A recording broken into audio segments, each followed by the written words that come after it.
the forces we can't control, right? Totally.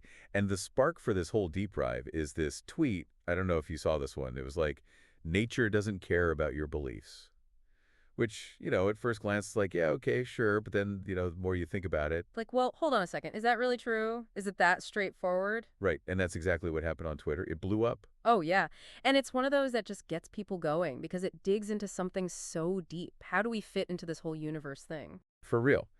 And this thread goes right to the heart of it. It starts with these two users, at Mike Humor and at Light of Reflection, who are coming at it from like totally opposite ends. Oh, yeah, I remember that thread. It was pretty intense. Right. So you've got at Mike Humor saying nature is like this indifferent force. It just is.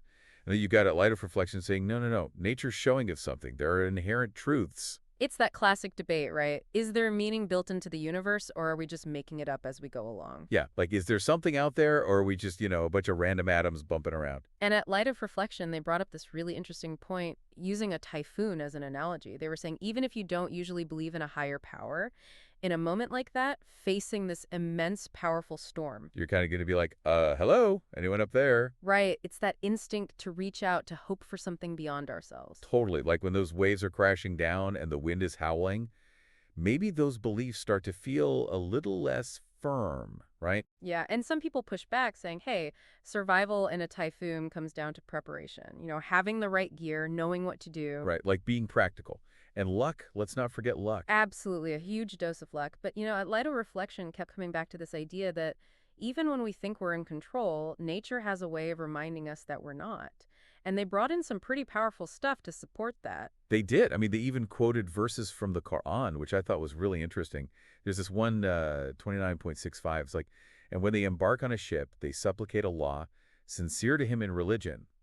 But when he delivers them to the land, they associate others with him. Wow, that really gets to the heart of it, doesn't it? That human tendency to call out for help when we're in trouble, but then maybe forget when things are going well. Exactly. It's like we remember there might be something bigger than us when we're facing those forces, like in that typhoon analogy.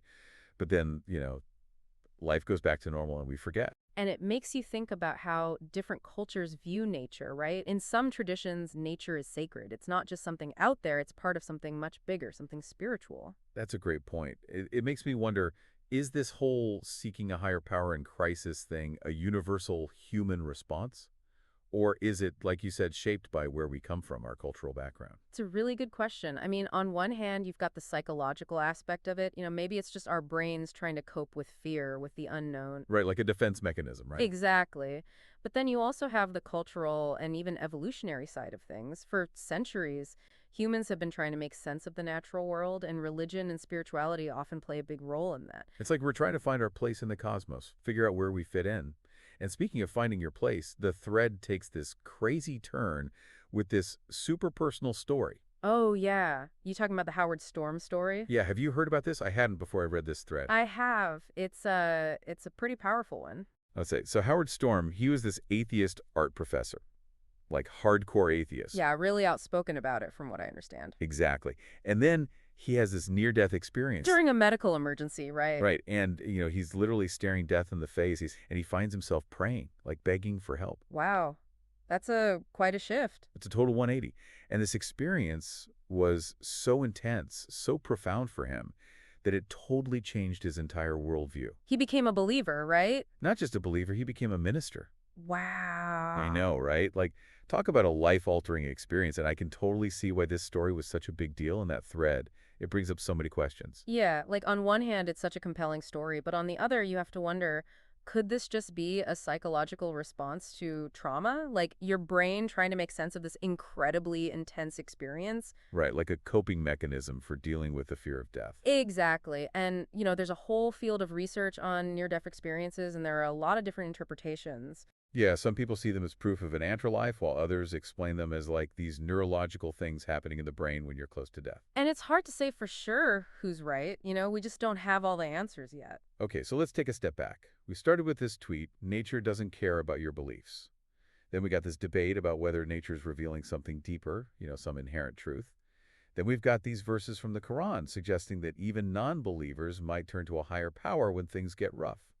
And then, bam, the Howard Storm story. A total mind bender. It is a lot to process. So where do we even go from here? What's the takeaway?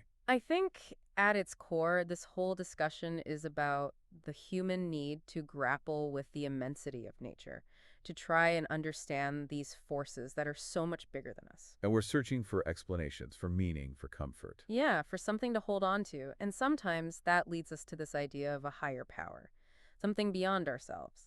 And sometimes just facing the sheer power of nature, like in a typhoon or near-death experience, can shake us to our core. It can challenge everything we thought we knew. It forces us to confront our own mortality. And in those moments, we might find ourselves seeking something, anything, to make sense of it all. Make you think. It really does. And that brings me to the question I want to leave you with today. If we as humans have this deep-seated instinct to seek a higher power in moments of crisis, no matter what we believed before, what does that tell us about who we are, about our place in this crazy, awesome, often terrifying universe? Deep stuff.